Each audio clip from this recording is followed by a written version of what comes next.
لله رب العالمين والصلاة والسلام على سيد الأنبياء والمرسلين نبينا محمد وعلى آله وصحبه أجمعين أما بعد يقول الله عز وجل وما أرسلناك إلا رحمة للعالمين. Allah subhanahu wa ta'ala tells us in this verse that it was only as a mercy that we sent you to all people.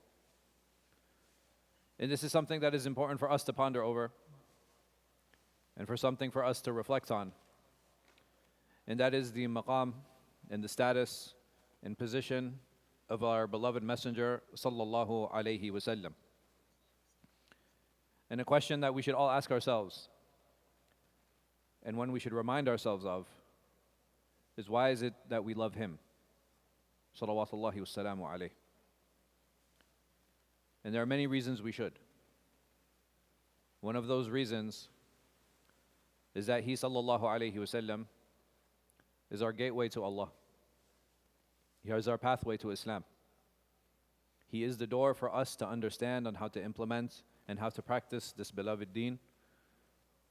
He was the mouthpiece of Allah subhanahu wa ta'ala, telling us, commanding us, warning us, giving us glad tidings, and telling us about difficulties. Sallallahu alayhi wasallam. And it's important for us to understand the sacrifices that he sallallahu alayhi wasallam made and the difficulties that he faced. And each and every one of us, we have faced and we understand difficulties in our own capacity.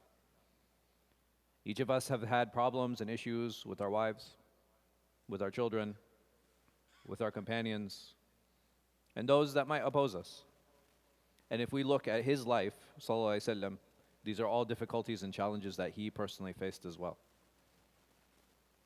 And we find in him that there was a time where he had a problem with his wives, and he decided to stay away from them for 1 month.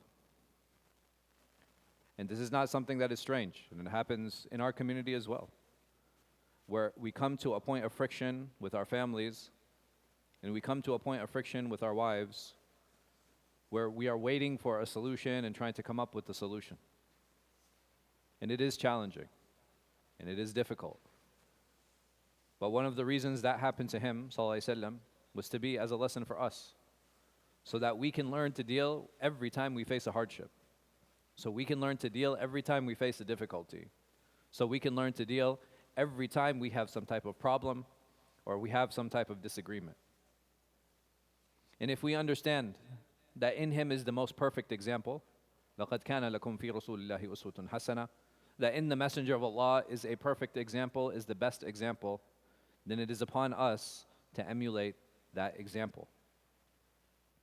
And there are some characteristics that I think are very important to point out so that we learn to embody them as Muslims, as his khulafa, as his representatives.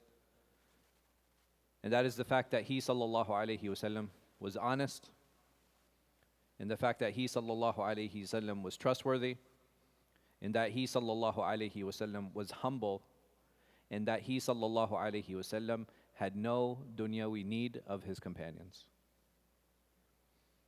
And had he sallallahu alayhi wasallam even asked, he could have asked Abu Bakr, he could have asked Uthman, he could have asked Abdurrahman ibn Auf radiallahu anhum ajma'in for any amount of wealth. Not only would they have given it, they would have been happy and excited that the messenger came to them to ask. And not only that, they would never ask the Prophet ﷺ for the money back. Not only that, had he sallallahu alayhi wasallam asked them, they would not want for him to return them. But this is how we increase the love of one another. When we don't show any ulterior motives when we're dealing with our brothers and sisters. When the relationships that we have with each other, we can see that there's no money involved. We can only see that we want khair and that we want good for one another.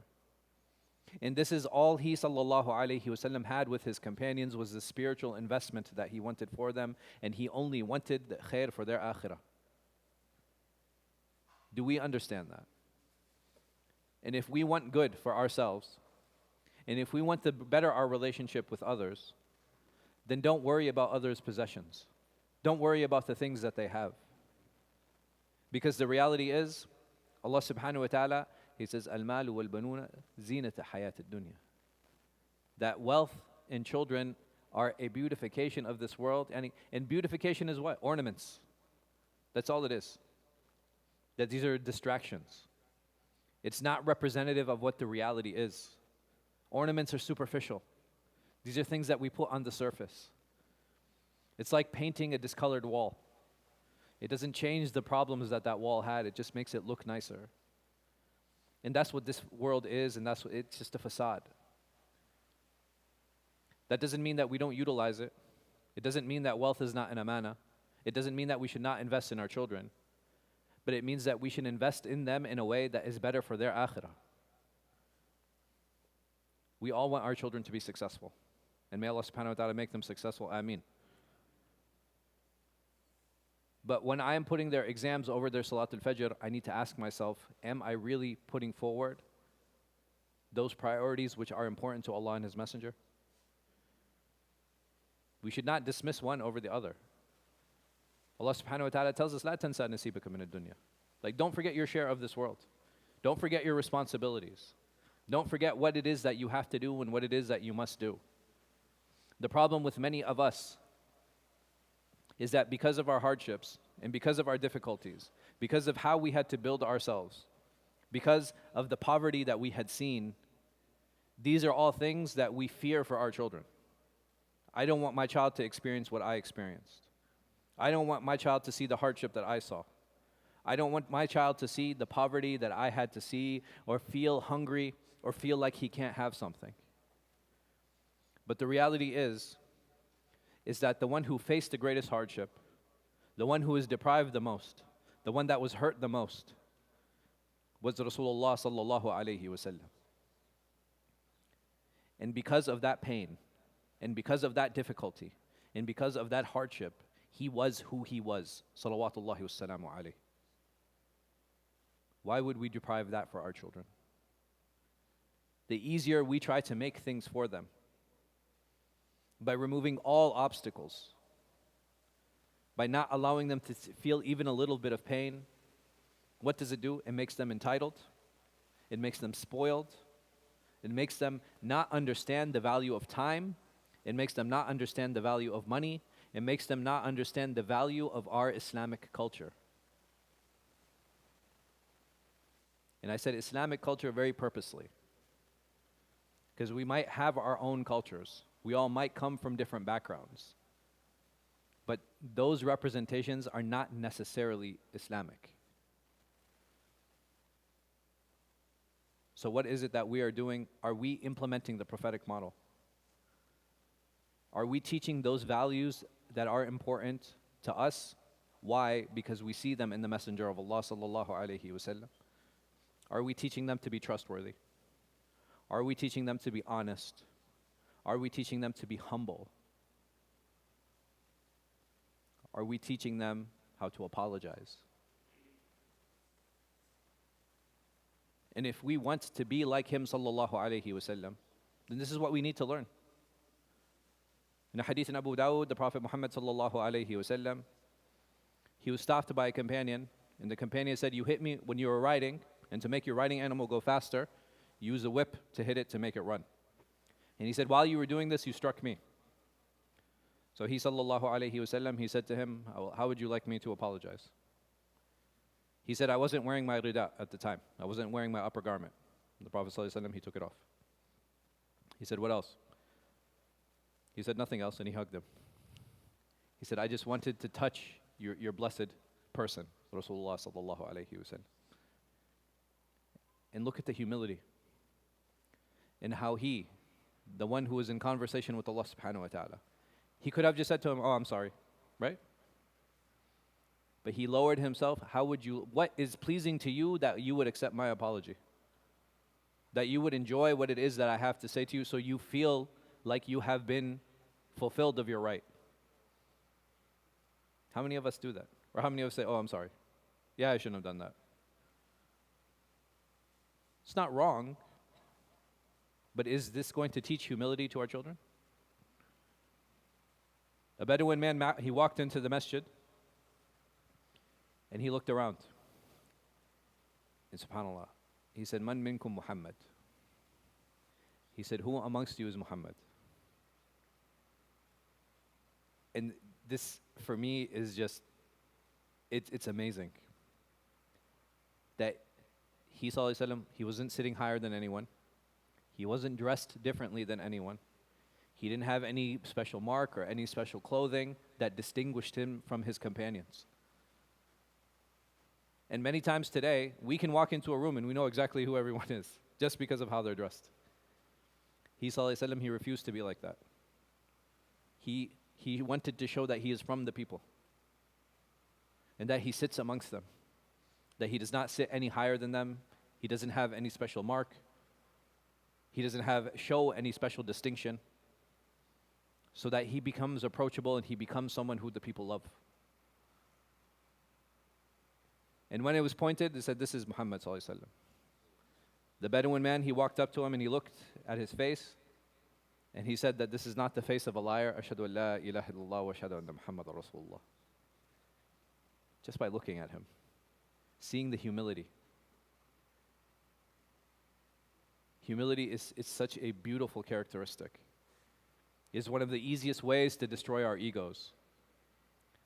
And the problem with the ego and the nafs is that this seed destroys all relationships. It destroys the relationships between the husband and the wife, between the father and the children, between an individual and Allah. It even destroys the relationship a person has with himself. Instead of valuing courage, instead of valuing generosity, instead of valuing honesty and trustworthiness, he starts valuing this car and this house and this clothing and this phone, thinking that by having these things, it will bring his value up. But remember, ya ikhwan, value is not here, value is here.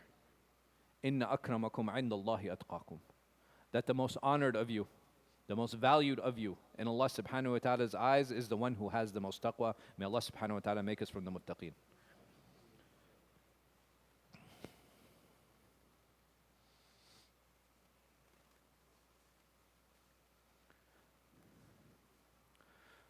الحمد لله رب العالمين والصلاة والسلام على سيد الأنبياء والمرسلين نبينا محمد وعلى آله وصحبه أجمعين أما بعد يقول الله عز وجل إن الذين يؤذون الله ورسوله لعنهم الله في الدنيا والآخرة وعد لهم عذابا مهينا. Allah subhanahu wa ta'ala tells us in this verse, those who insult Allah and His Messenger will be rejected by Allah in this world and the next. He has prepared a humiliating torment for them. And this is something that should give us solace, that regardless of what people say about Allah subhanahu wa ta'ala, regardless of what they say against the Messenger sallallahu alayhi wasallam, Allah has already cursed them. Allah has already removed His rahmah from them. He's already distanced Himself from them, azza wa jal. And if we understand that, this is something for us to take solace with. That we know, regardless of if they continue or they don't continue, that Allah will take care of it. It's not necessary that I take everything into my hands. And if I want to respond, I have every right to respond. And people, they talk about free speech. You have the right, or you feel you have the right to insult my Lord, or you feel you have the right to insult my Messenger sallallahu alaihi wasallam. I have every right to respond. I have every right to tell you that you're wrong. I'm not going to take the same methods. I'm not going to insult you. I'm not going to insult your, whatever it is you believe in. But I have no problem defending my Messenger sallallahu alaihi wasallam. It is an honor for me. It is a sharaf for me that Allah subhanahu wa ta'ala gives me the opportunity to defend my beloved sallallahu alaihi wasallam. And this is not something we should ever shy away from. This is not something that we should ever be scared of. Because if a person feels like they have a right to speak, then I have a right to respond. And no one can ever take that away from any of us. We ask Allah subhanahu wa ta'ala to make us upright. We ask Him azza wa jal to make us from the muttaqeen. We ask Him Azza wa Jal to have mercy on all of those who have passed, to accept the shuhada of our brothers and sisters in Palestine. We ask Him Azza wa Jal to make it easy and to ease the affairs of the Muslims and our brothers in Sudan and Yemen, Kashmir, and all over the Muslim world. We ask Him Azza wa Jal to give shifa, to give healing to all of those who are ill. We ask Him Azza wa Jal to help those who are in any type of financial hardship out of that hardship. We ask Him Azza wa Jal to help those who are in debt out of that debt. We have a couple requests for dua. One of them, our good brother Uthman, his grandmother just passed away. May Allah subhanahu wa ta'ala have mercy on her. We ask Allah subhanahu wa ta'ala to gather us in His paradise. May He Azza wa Jal accept from us. Wa aqimus salah.